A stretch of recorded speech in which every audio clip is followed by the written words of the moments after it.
we discussed, and I know that India's economy is growing. It's growing fast. Yes. That is good for India. It's good for Indian people.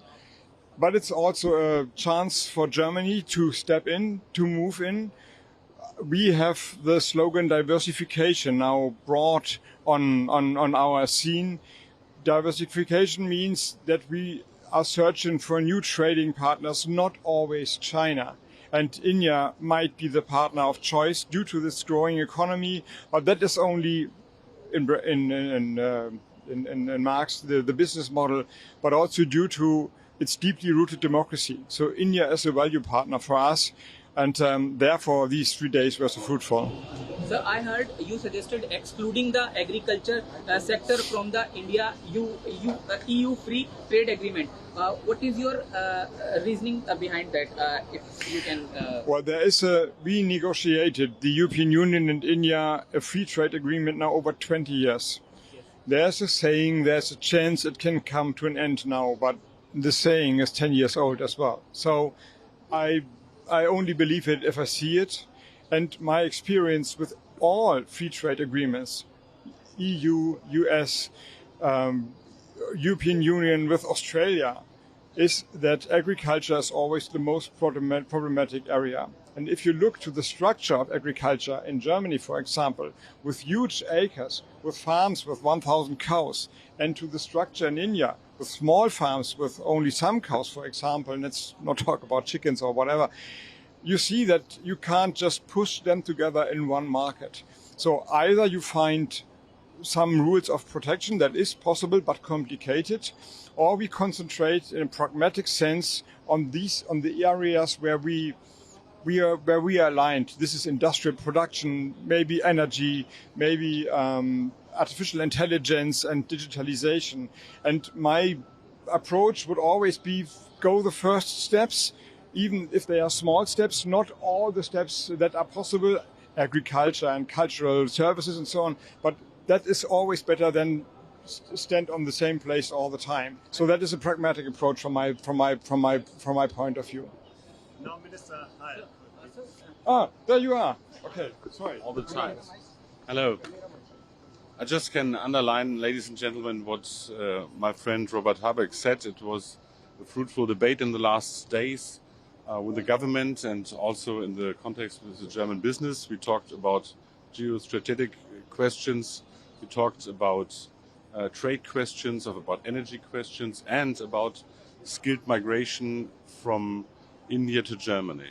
And in the talks with the Modi government, we not just had the impression that we have common interests and common values, but also get in action. I visited India last year in June, while in the time of the G20 presidency.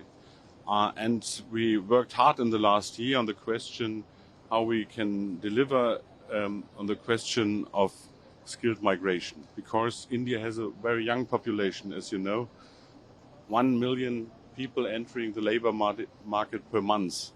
And Germany needs skilled migration to secure its future. So it's a win-win situation if you organize it well in the interest of India, in the interest of Germany, and especially in the interest of skilled workers, what we need in some sectors in Germany.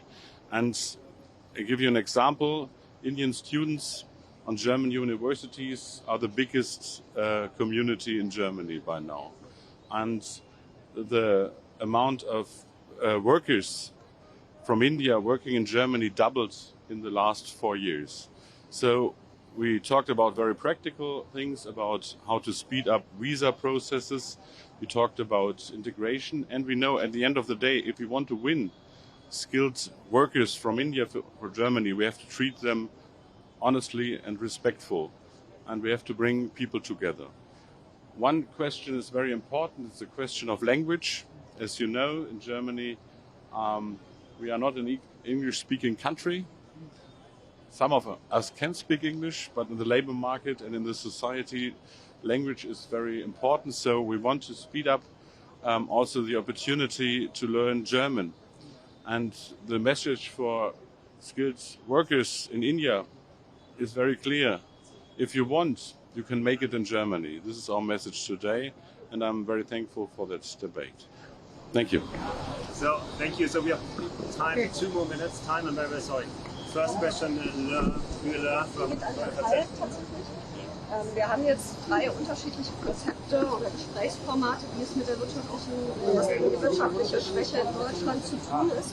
Wie erleben Sie das und warum sollte Deutschland noch ein Jahr von einer Regierung regiert werden, die offenbar nicht mehr miteinander redet? Ich finde, diese Reise zeigt eigentlich, was wir schaffen, wenn wir gemeinsam arbeiten.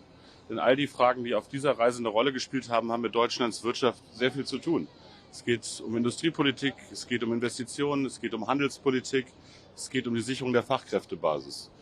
Ich hoffe, dass diese Reise einen Beitrag dazu leistet, sich darauf zu kommen, dass wir nicht dazu da sind, nur Ideen auszutauschen. Das ist immer wichtig. Darf ich die Frage zu Ende beantworten? Ich habe in dieser Reise unter Leitung von Bundeskanzler Scholz erlebt, dass Ministerinnen und Minister aus allen Ressorts und auch aus allen Parteifarben dabei waren. Und ich habe auch erlebt, dass bei allen Diskussionen, die im Moment da sind um die Zukunft, es diese Regierung war, die zum Beispiel ein Fachkräfteeinwanderungsgesetz zustande gebracht hat. Das war in der Vorgängerregierung, der ich auch schon angehört habe, mit den Konservativen so nicht zu erreichen. Ich sage deshalb, wir müssen Probleme lösen in Deutschland. Wir haben wirtschaftliche Herausforderungen konjunktureller Natur und struktureller Natur. In der Analyse ist, glaube ich, genug gesagt worden. Es gibt unterschiedliche Herangehensweise. Aber wir sind nicht dazu da, jetzt bis zur Bundestagswahl im Herbst nächsten Jahres uns nur zu unterhalten, sondern da ist Arbeit zu tun. In der Umsetzung der Wachstumsinitiative, da sind wir dran mit großer Geschwindigkeit, aber auch mit zusätzlichen Maßnahmen, was vor allen Dingen die Sicherung der industriellen Basis betrifft. Also unser Job ist, Probleme zu lösen und nicht Fingerhakeln.